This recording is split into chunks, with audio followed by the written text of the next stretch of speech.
You step through gilded doors into the most magnificent palace in all of Christendom.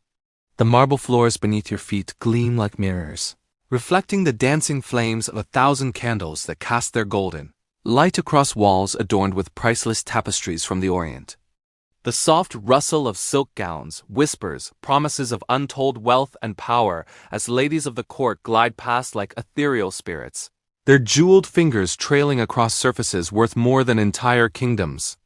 The air shimmers with an almost magical quality, thick with the weight of centuries, heavy with the perfume of roses and ambergris, alive with the electricity of absolute power. This is it.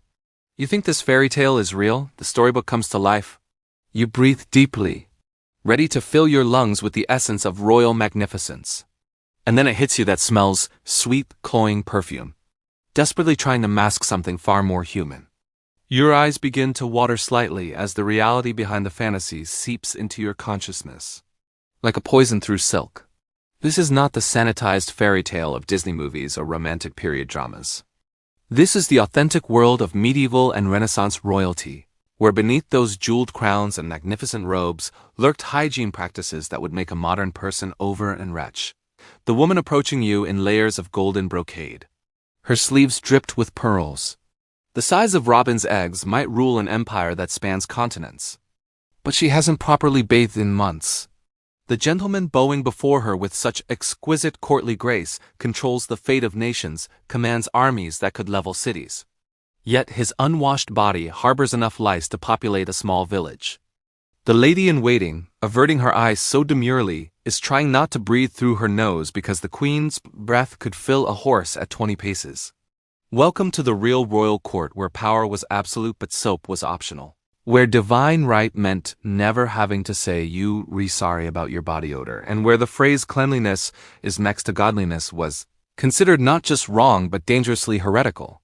You've just stepped into a world where the most powerful women on earth lived in conditions of personal filth that would horrify a modern homeless. Shelter where beauty routines literally poisoned the beautiful land where the pursuit of royal elegance created walking monuments to human suffering that staggers the imagination. Before diving into these forgotten stories of survival and suffering, if you enjoy learning about the hidden truths of history, consider hitting that like button and subscribing for more content like this. And please comment below to let me know where you're listening from. I find it incredible that we re-exploring these ancient stories together from different parts of the world connected across time and space while sharing curiosity about the past. 1. The monthly bath ritual. It's 1580, and your servant and queen, Elizabeth I caught dawn breaks over Greenwich Palace as you receive the most dreaded assignment in all of England, preparing Her Majesty's monthly bath. Yes, monthly. The most powerful woman in the known world with coffers that could buy nations barely bathed once a month. Medical experts considered even this frequency dangerously excessive. 20 servants haul bucket after bucket of water from kitchens where fires have burned since midnight. The wooden tub sits like a medieval torture device, lined with finest linen to prevent splinters piercing royal flesh. But here's where true horror begins. Elizabeth layered Venetian cerise, a lead-based skin whitener daily without removing previous applications as you help the queen disrobe. The magnitude becomes clear. Her face is a patchwork of cracked flaking white paint built up into actual layers of geological strata of vanity and poison. When she steps into water, it immediately turns murky as months of accumulated cosmetics, sweat, and grime dissolve away. The lead-based makeup peels off in sheets like paint flaking from old buildings. The smell rising from that tub defies description. Metallic tang of LED mixed with vinegar-based cosmetics, layered over months-old human secretions, all warming to create an olfactory assault that could drop a grown man. You must stand attending your queen while your stomach churns and eyes water, watching dead skin come away in gray flakes mixed with white lead residue and brown stains of accumulated grime. Elizabeth I, like nearly all nobles and royals on the continent, used Venetian cerise, a mixture of vinegar, water, and white lead. But the horror wasn't sickness. It was consistency and accumulation. Each morning brought fresh poison painted over old poison, creating an ever-thickening mask of toxicity. Marie Antoinette turned her monthly baths into theatrical performances. The French queen would bathe in a full-length linen gown, surrounded by servants and courtiers, sometimes eating breakfast while sitting in the tub. Picture the Queen of France soaking in her own filth while nobles made polite conversation and she delicately nibbled pastries. The psychological impact was devastating. These women commanded armies while their skin crawled with constant itching. Not normal unwashed skin, but deep, maddening sensations of accumulated toxins working through their pores. Elizabeth's scalp was a nightmare of oils, dead skin, and hairstyling detritus. The lid caused hair loss, requiring elaborate wigs that made problems worse. Most heartbreaking was how these creams maintained dignity while marinating in filth. They held court while fighting urges to scratch, made life and death decisions through constant physical discomfort, and presented themselves as divine representatives while slowly poisoning themselves in pursuit of impossible beauty standards. To the lead face paint nightmare. Step closer to Elizabeth I and her private chambers and true horror becomes clear. Her face painted white as snow isn't just makeup. It's a death mask applied fresh each morning over yesterday's layer and the day before that and weeks before that. The Queen's morning routine was a ritual of slow suicide. She awakened with yesterday's lead paint cracked and flaking like dried mud. Ladies-in-waiting approached with a fresh mixture of vinegar, water, and white lead. But they didn't wash off the old layers first. Water and washing were considered dangerous. Instead, they painted fresh poison over old, creating an ever-thickening mask. Elizabeth I, like nearly all nobles and royals on the continent, used Venetian cerise, a mixture of vinegar, water, and white to lead. The lead seeped through the skin, day after day, year after year, causing mood swings, memory problems, and erratic behavior. Courtiers noted how her temper became volatile, how she forgot conversations mid-sentence. They attributed it to ruling pressures, never realizing their queen was poisoning herself for pale perfection. The smell alone overwhelmed senses. Lead has a distinctive metallic odor mixed with vinegar, base, and accumulated oils underneath. Close conversation with the queen required breathing through one's mouth to avoid gagging. The psychological effects were equally devastating. Lead poisoning causes paranoia, memory loss, and sudden rages. The courtiers witnessed but couldn't understand. Physical effects created a vicious cycle that caused hair loss, requiring increasingly elaborate wigs. It grayed and puckered skin, demanding thicker applications to hide damage. It rotted teeth and created breath so foul that courtiers learned to stand at specific distances during audiences. The very solution to each problem created worse problems, trapping these women in cycles of escalating toxicity. This wasn't vanity. It was an addiction. The lead provided a temporary sense of perfection, a ghostly pallor that represented divine purity in an age obsessed with pale skin. But like any addiction, tolerance built up. What started as light applications became thick masks as skin became increasingly damaged and discolored. The queens became prisoners of their own pursuit of beauty, slowly dying for an impossible standard that killed them from outside.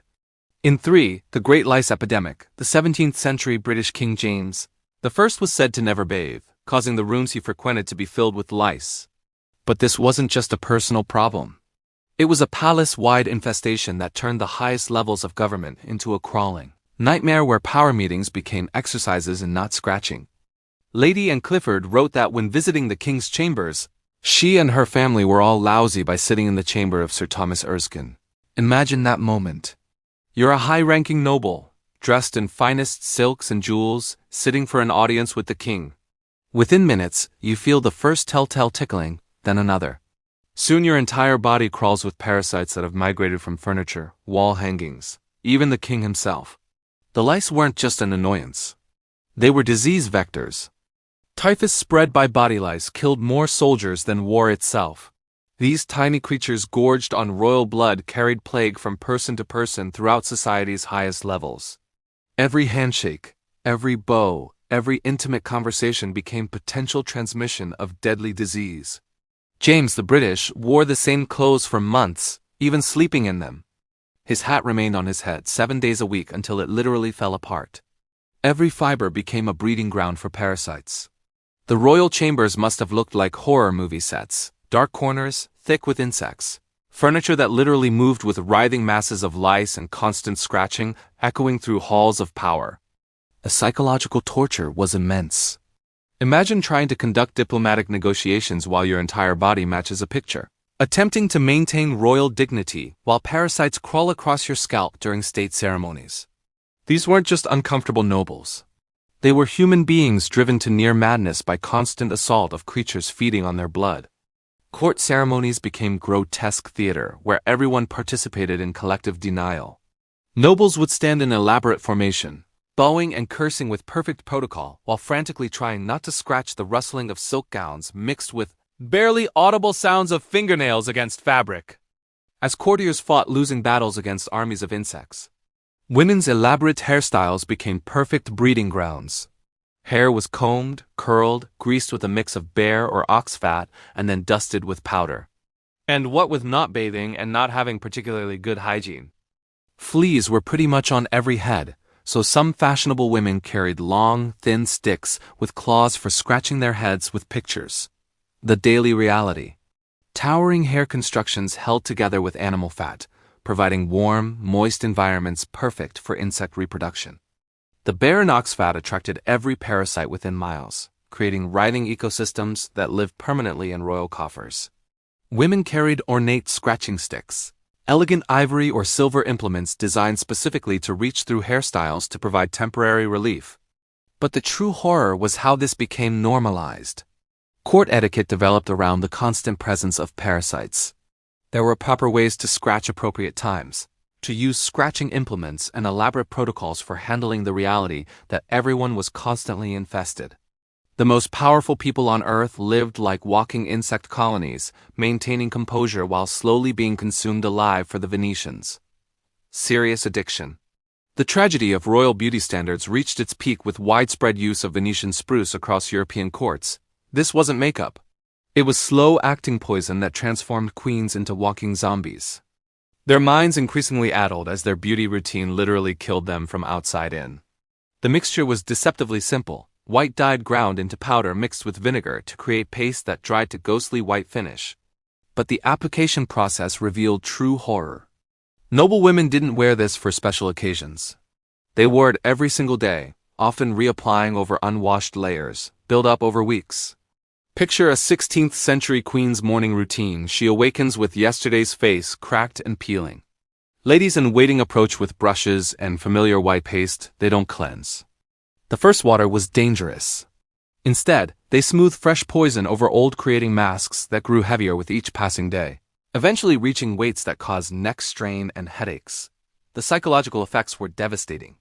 Lead poisoning causes mood swings, paranoia, and memory loss. Courtiers noted how their queens became increasingly erratic, prone to sudden rages or inexplicable sadness. They attributed changes to ruling stresses, never realizing their sovereigns were slowly losing minds to vanity. Physical effects created horror shows. Lead caused hair loss, so women wore increasingly elaborate wigs that further damaged scalps. A grayed and puckered skin requiring ever thicker applications to hide damage. Most grotesquely, it rotted teeth and caused breath so foul that courtiers learned specific distances for audiences close enough to hear whispered commands far enough to avoid retching. The addiction cycle was vicious. Each application provided a temporary sense of perfection. Ghostly pallor representing divine purity. But tolerance built up as skin became damaged and discolored. What started as light dusting became thick masks as women desperately tried to hide increasing toxicity damage. They became prisoners of their own beauty pursuit, slowly dying from impossible standards caught. Physicians recognized the danger but couldn't overcome fashion demands. Medical texts from the period warned against lead-based cosmetics describing symptoms. We now recognize it as heavy metal poisoning, but vanity trumped survival. Queens would rather die beautiful than live naturally. The final stages were horrifying. Women in advanced lead poisoning developed distinctive gray pallor that no amount of makeup could hide. The hair fell out in clumps. Their teeth turned black and fell out, and their breath became so foul that even heavily perfumed handkerchiefs couldn't mask the stench. Yet they continued applying fresh poison each morning, trapped in cycles of escalating toxicity that inevitably ended in slow, agonizing death. Most tragic was how these women maintained royal dignity while essentially decomposing alive. They held audiences while their faces literally cracked and flaked, signed death warrants while suffering from lead-induced paranoia, and ruled nations while slowly losing cognitive function to vanity-driven poisoning. 5. The perfume mask in the fetid atmosphere of unwashed royal courts. Perfume wasn't luxury. It was desperate chemical warfare against the stench of human decay. The truly horrifying part wasn't what they wore, but what they were desperately trying to hide beneath layers of increasingly potent fragrances. At times, over 10,000 royals, aristocrats, government officials, servants, and military officers lived in Wiki and its surrounding lodgings. Women pulled up their skirts to pee where they stood, while some men urinated off the balustrade in the middle of the royal chapel. The smell was so overwhelming that courtiers developed entire cultures around masking it with increasingly desperate measures. Queens and noble ladies carried sachets of scent pressed to their noses at all times. Not fashion accessories, but survival equipment. They wore perfumed gloves that left trails of fragrance, marking their passage through corridors. The hair was doused with oils so strong they could be detected from across rooms. But beneath this aromatic armor lurked the brutal reality of unwashed bodies, rotting teeth, and clothes that hadn't been cleaned in months. Queen Elizabeth I was keenly aware of the importance of a public image, and the atmosphere at her court was infused with the scents of flowers, musk, and amber. But this wasn't luxury, it was survival. The alternative was having courtiers pass out from stench during important state meetings. The perfume itself often became part of the problem. Applied over unwashed skin, it mixed with body oils and sweat to create new, even more nauseating odors. Imagined, sickly sweet rose oil mixed with months-old perspiration or cloying amber trying to mask metallic tang of infected wounds. The resulting cocktails were often worse than original problems they attempted to solve.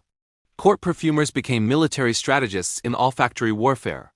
They developed increasingly potent concoctions designed to overpower human stench rather than complement natural scents.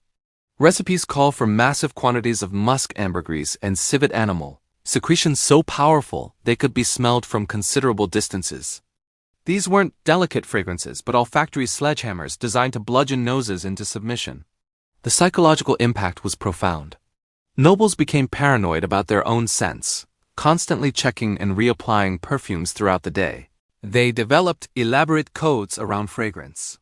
Certain scents signaled political alliances. Others indicated availability for romantic liaisons. Still, others warned of disease or disfavor. Most disturbing was how this created class hierarchies based on smell. The ability to afford increasingly potent perfumes became a marker of social status.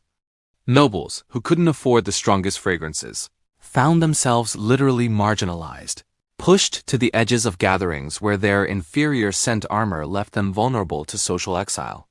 Women's clothing became delivery systems for fragrance rather than mere fashion. Gowns were designed with hidden sachets and perfume chambers. Sleeves contained reservoirs of scented oils that released fragrance with each gesture. Jewelry was hollowed out to contain perfumed wax that melted slowly from body heat, providing continuous aromatic coverage. But perhaps most tragic was how this desperate masking prevented any real solutions. Instead of addressing hygiene problems, courts simply escalated perfume arms races. Each season brought stronger fragrances designed to overpower previous year's stench, creating cycles of escalating olfactory assault that made original problems worse while providing only temporary relief. The cumulative effect was overwhelming. Palisade became a thick, almost unbreathable soup of competing fragrances mixed with underlying human decay. Visitors frequently reported headaches, nausea, and respiratory problems from exposure to concentrated perfume environments. Yet courtiers preferred these symptoms to experiencing the unmasked reality of royal hygiene. 6. The toilet attendant. Here's something that will make your skin crawl and challenge everything you thought you knew about power, dignity, and human degradation. In medieval England, the man who attended to the king's personal hygiene was considered a man of the highest esteem, wielding influence that senators and generals could only dream of if you got extremely lucky. And I use that term with the deepest irony. The King of England would appoint you as the groom of the king's close stool. Your job was to carry around his portable toilet box and clean him afterwards. But this wasn't just about cleaning up after royal bathroom visits. This was about the most intimate, degrading, and yet politically powerful position in the entire kingdom. The groom of the close stool would have to physically handle the king's waste, clean his unwashed posterior with rough cloth or bare hands, and tend to his most private bodily functions while maintaining the dignity and ceremony required by court protocol. They became human toilet paper for men who believed they were appointed by God himself. Picture the daily reality of this position during the reign of a king who rarely bathed, whose diet consisted of massive quantities of meat that rotted in his gut, and whose body was riddled with infections open source, and diseases that would make a modern doctor recoil in horror.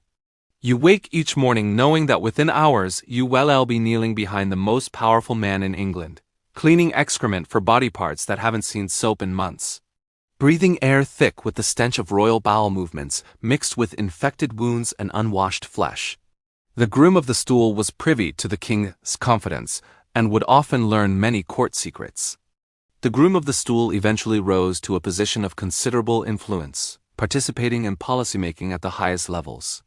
There was no stigma associated with his menial duties, quite the opposite. These men became some of the most politically powerful individuals in the kingdom, precisely because they had access to the king during his most vulnerable and private moments. Imagine the psychological profile required for this position.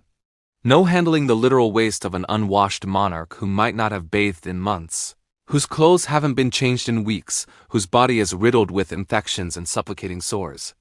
The smell alone would have been overwhelming. A combination of fecal matter, infected wounds, unwashed flesh, rancid clothing, and whatever perfumes were being used to mask the overall horror. Yet you must maintain perfect composure. Speak when spoken to offer counsel when asked, and never ever show revulsion or disgust. But here's where it gets truly psychologically disturbing. These men developed genuine emotional bonds with the kings they served. They knew when the monarch was ill, before anyone else understood his physical weaknesses, observed his bodily functions with clinical precision, and used this intimate knowledge to gain political advantage. They became human confessionals for royal bodies that were falling apart, repositories for the most degrading aspects of absolute power. The king would often conduct business while using his closed stool, making decisions that affected millions of lives, while his groom knelt behind him with cleaning clothes. Treaties were signed. Wars were declared, and executions were ordered in rooms reeking of royal excrement. The most important conversations in English history took place while one man wiped another's unwashed backside. Consider the power dynamics at play. The king, despite his absolute authority, was completely vulnerable and dependent during these moments. The groom literally held the king's physical comfort and dignity in his hands. This intimate knowledge of royal bodily functions became a form of political currency that could be used to influence policy, gain access to restricted information, and build alliances with other powerful court figures.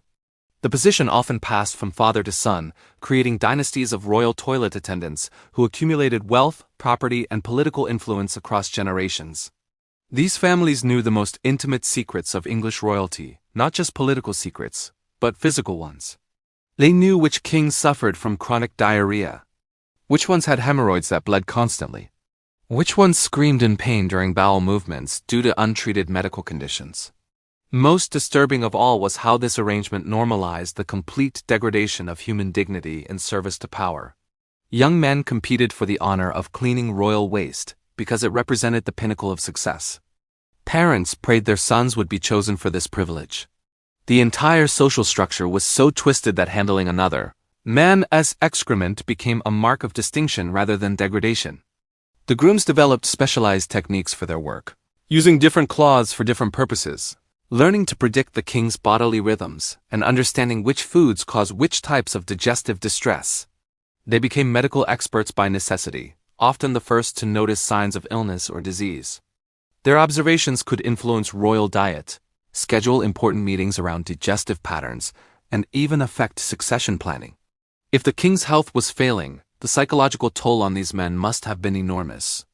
Though it's never discussed in historical accounts, they spent their lives in service to the most degrading aspects of human existence, yet were expected to maintain dignity, discretion, and loyalty. They knew more about their king's bodies than wives or physicians, yet could never speak of what they witnessed.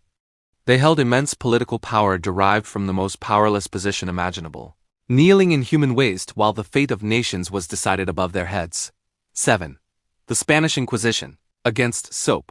The story of Queen Isabella of Castile represents perhaps the most psychologically disturbing aspect of royal hygiene.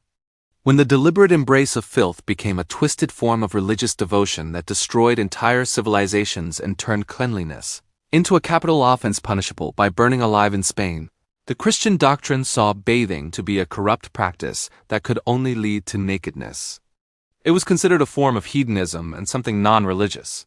But this wasn't just personal preference. It became official state policy that turned hygiene into heresy and made soap a tool of the devil. While modern historians have largely debunked the extreme claims about Isabella bathing only twice in her lifetime, the documented persecution of hygiene practices is truly terrifying and represents one of history's most systematic attacks on basic human health. Picture the psychological architecture of this horror. You're living in 15th century Spain with the most powerful woman in the kingdom, who has declared that washing your body is an act of rebellion against God himself. The church, backed by royal authority, proclaims that clean skin is evidence of moral corruption, that the removal of dirt and grime somehow removes divine grace as well. Priests deliver sermons explaining how suffering through filth brings you closer to Christ's suffering on the cross. After the conquest of Granada by the Christians, the Muslims of Spain not only had to give up their religion to survive the Inquisition, they also had to give up bathing. Isabella and Ferdinand ordered the Muslim baths to be destroyed and bathing was strictly forbidden. This wasn't just about religious conversion. It was about the systematic destruction of an entire culture's approach to human dignity and health. Imagine the psychological torture of this policy. You're a Muslim living under Christian rule, and suddenly your daily ablutions, a cornerstone of your faith and personal hygiene, become a capital offense. Inquisitors would inspect homes for signs of bathing, being caught with soap.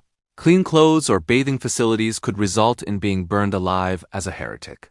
The very act of washing your face became evidence of secret Islamic practice that could doom your entire family.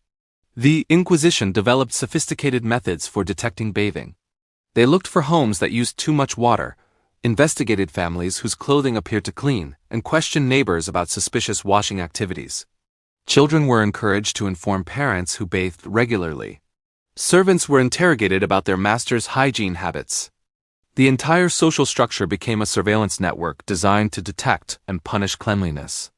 When Columbus mentioned about the daily bathing habits of the natives of the Bahamas and the Caribbean, Isabella was horrified and commanded her new subjects to stop this blasphemous bathing practice at once.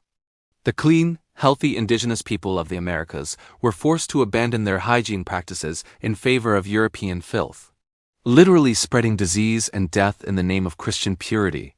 Picture that moment of first contact.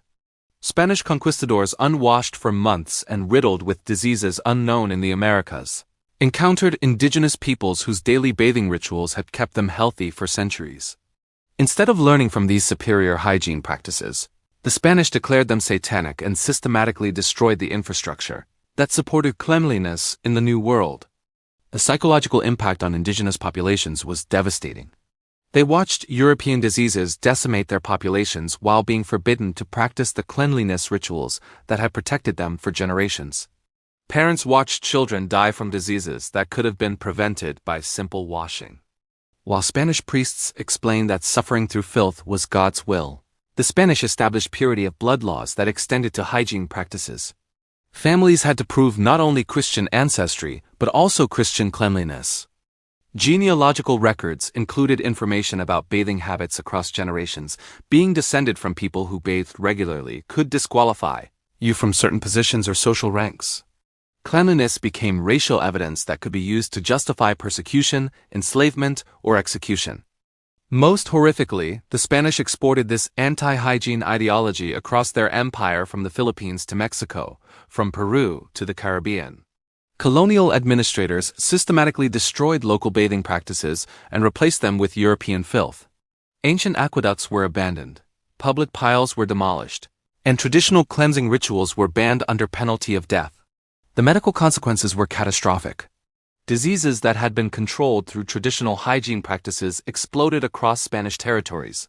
Typhus, dysentery, and skin infections became endemic in populations that had previously been healthy.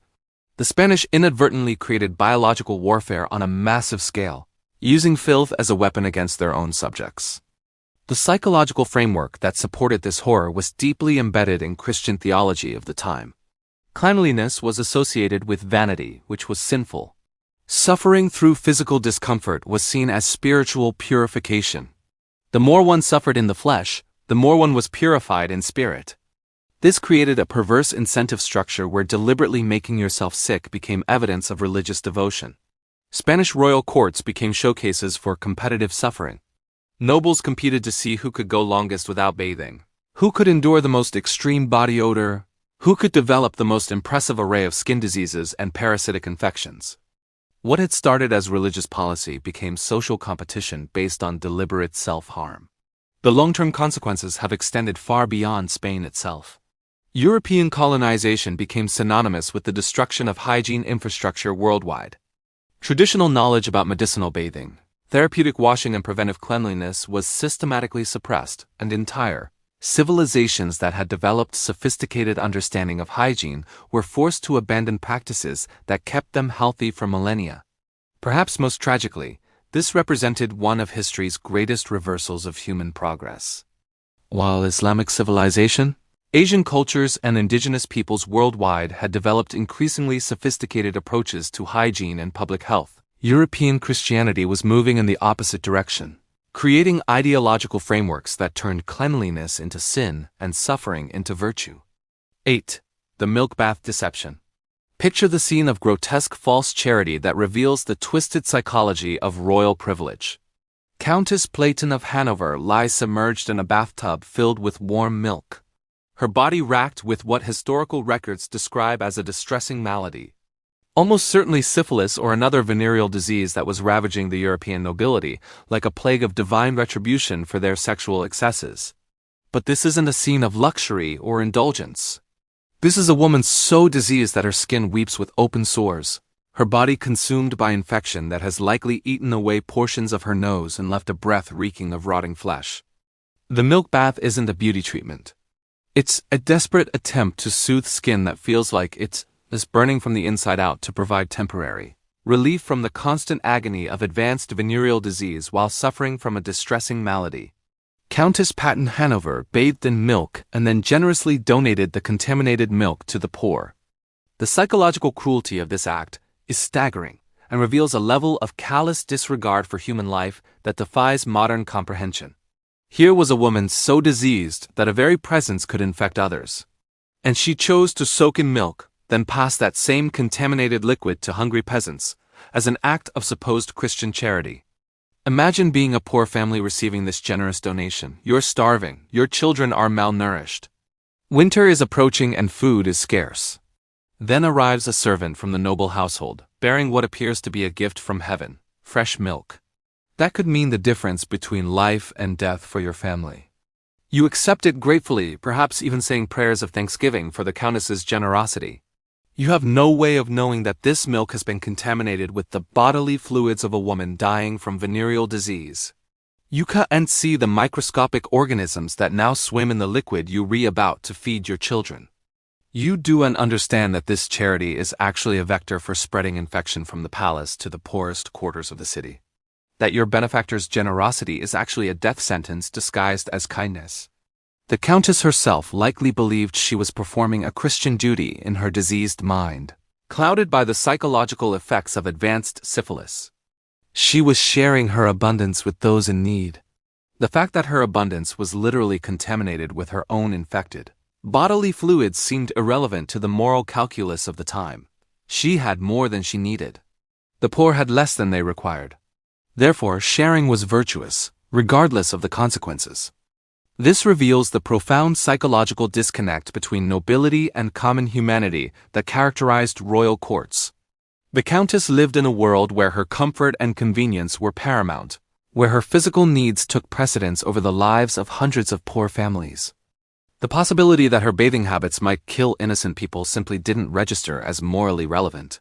They were poor. Therefore, their lives had minimal value compared to her temporary relief from disease. But this wasn't an isolated incident of individual cruelty. This represented a systemic problem that plagued royal courts across Europe. The casual transmission of disease from wealthy infected nobles to the populations they governed. Similar acts of generosity spread death throughout the continent. Food prepared by diseased royal cooks. Clothing passed down from infected nobles. communion wine shed by clergy suffering from various maladies.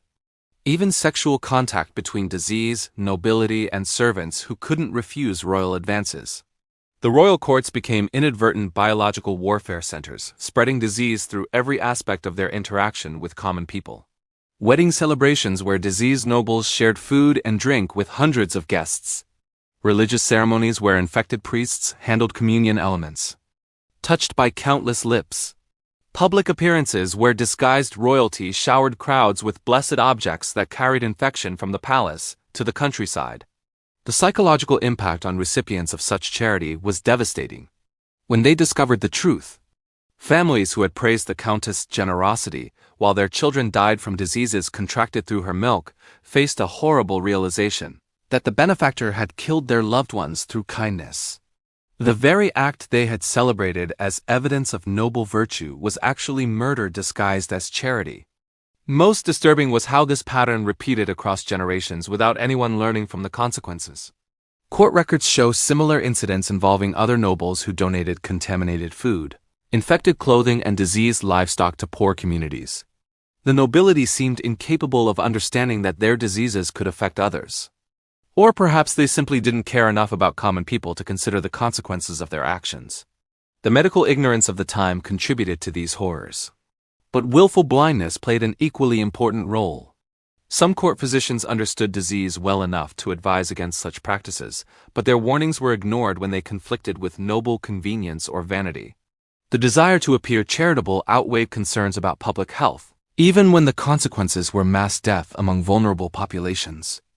This represented the ultimate corruption of Christian charity, turning acts of giving into instruments of death, transforming virtuous impulses into vectors for biological warfare. The Countess probably died believing she had lived a generous, charitable life, never understanding that her kindness had killed more people than deliberate cruelty could have accomplished. 9. The hair horror. The elaborate hairstyles of royal women weren't just fashion statements. They were portable ecosystems of filth, decay, and living parasites that would make modern people vomit on sight and run screaming from any room where such horrors existed. These towering monuments to vanity were actually biological disasters that transformed human heads into breeding grounds. The creatures that fed on royal flesh while their hosts maintained perfect composure and public hair were combed, curled, greased with a mix of bear or ox fat lice, and then dusted with powder, and what with not bathing and not having particularly good hygiene. Fleas were pretty much on every head, so some fashionable women carried long, thin sticks with claws for scratching their heads with. But this barely scratches the surface of the true horror that was royal hair care in the medieval and Renaissance periods. Picture the daily routine of constructing these towering monuments to vanity. The process began before dawn with servants who had drawn the short straw for hair duty.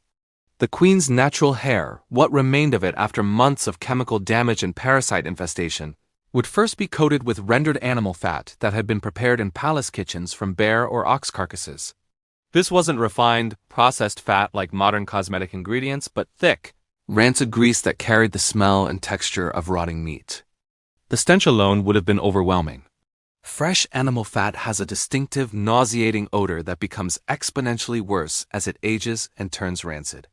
Mixed with unwashed human hair that hadn't been properly cleaned in weeks or months, seasoned with the accumulated detritus of previous styling sessions, and warmed by body heat, this created an olfactory assault that could drop a grown person to their knees. But the smell was just the beginning. This grease attracted every insect within miles, creating a writhing ecosystem that lived permanently in the queen's coffee air. Fleas, lice, ticks, and various flying insects were drawn to the warm, moist environment, like moths to flame.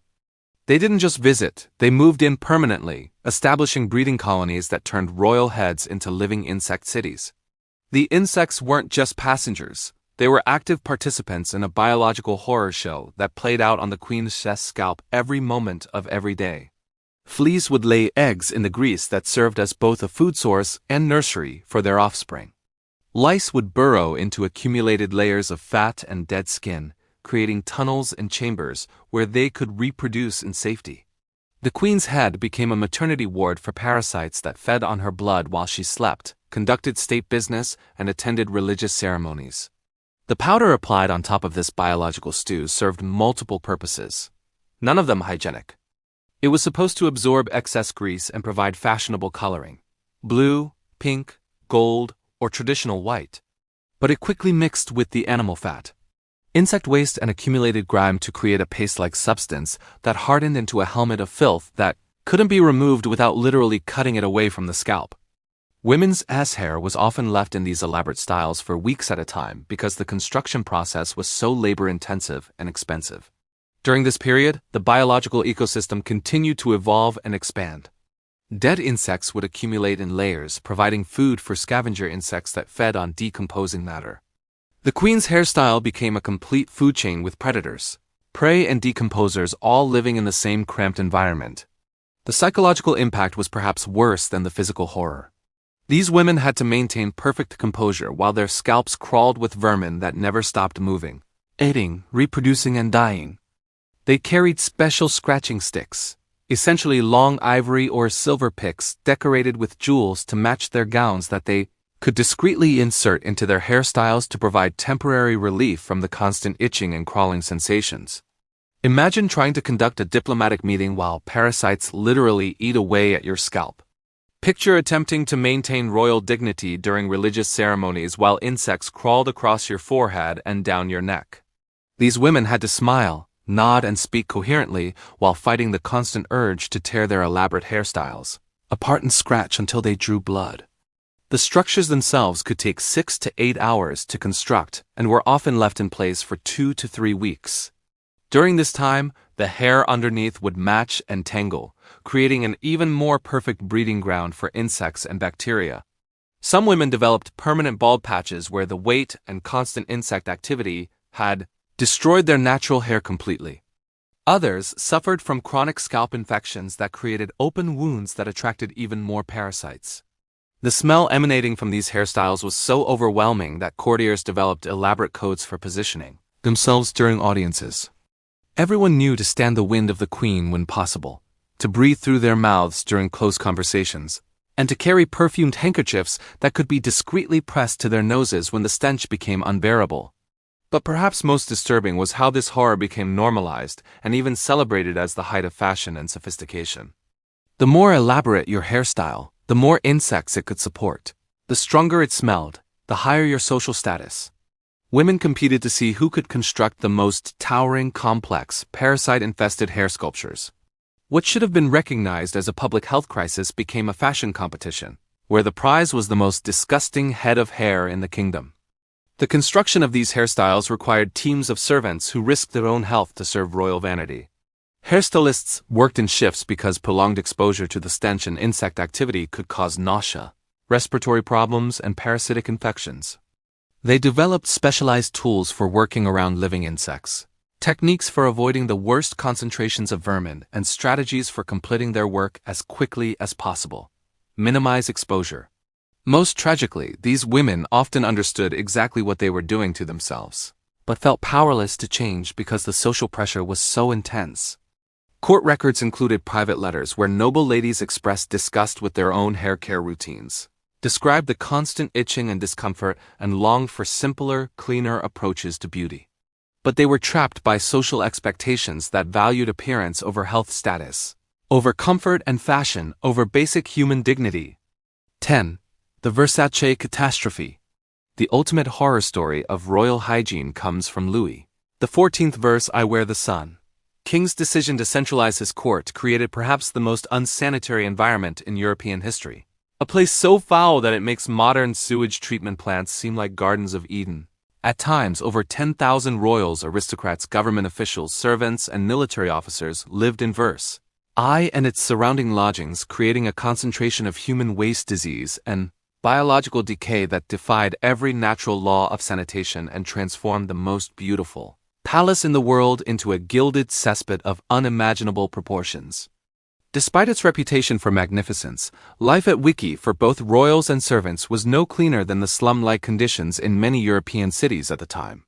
Women pulled up their skirts to pee where they, while some men urinated off the balustrade in the middle of the royal chapel. This wasn't occasional emergency relief. This was the normal accepted method of handling bodily functions in a palace that housed more people than most cities, but had virtually no functional toilet facilities. Picture walking through the most famous palace in the world during the height of its glory, golden walls gleaming in candlelight, priceless artwork adorning every surface, mirrors reflecting infinite images of luxury and power. But your feet splash through puddles of urine that soak into imported carpets worth fortunes. The constant sound of trickling liquid echoes through corridors as courtiers relieve themselves wherever they happen to be standing. The smell of human waste mingles with expensive perfumes to create an olfactory nightmare that burns your nostrils and makes your eyes water. According to historian Tony Spall, 4th Marie Antoinette was once hit by human waste being thrown out the window as she walked through an interior courtyard. Imagine that moment. The Queen of France, dressed in silks and jewels with more than entire provinces walking through her own palace when human excrement, literally, falls from the sky onto her elaborate gown. This wasn't a freak accident. This was Tuesday at VC, where throwing waste out windows was standard practice because there was nowhere else for it to go. The infrastructure simply couldn't handle the human load that the Sun King's ego had created. Louis XIV had moved his entire court to Versailles, permanently concentrating more people in one location than the building had ever been designed to support. The heavily trafficked latrines often leaked into the bedrooms below them, while blockages and corrosion in the palace's iron and lead pipes were known to occasionally poison everything in Marie Antoinette's kitchen. Imagine being Queen of France and having sewage leak into your food preparation areas. Picture trying to maintain royal dignity while human waste literally drips from the ceiling onto your dining table during state banquets. The psychological stress of living in such conditions while maintaining the fiction that this was the height of civilization and refinement must have been overwhelming for everyone involved. Not even the rooms of the royal children were safe, writes Paul IV. The future kings and queens of France were raised in an environment that was essentially a beautiful cesspit, where excrement was as common as silk and jewels. Children who would one day rule empires learned to walk by avoiding puddles of human waste in palace corridors. They played games while breathing air thick with the stench of 10,000 people's bodily functions. The smell throughout the palace must have been indescribable. With 10,000 people producing waste every day and only primitive sewage systems that frequently backed up or overflowed, the air would have been thick with the stench of human excrement, unwashed bodies, rotting food, infected wounds, and whatever perfumes people used to try to mask the horror. Breathing became an act of willpower that required constant mental preparation. But the psychological horror went deeper than just physical discomfort. This was supposed to be the center of civilization, the pinnacle of human achievement, the earthly representation of divine order. Ambassadors came from across the world to witness French sophistication and refinement.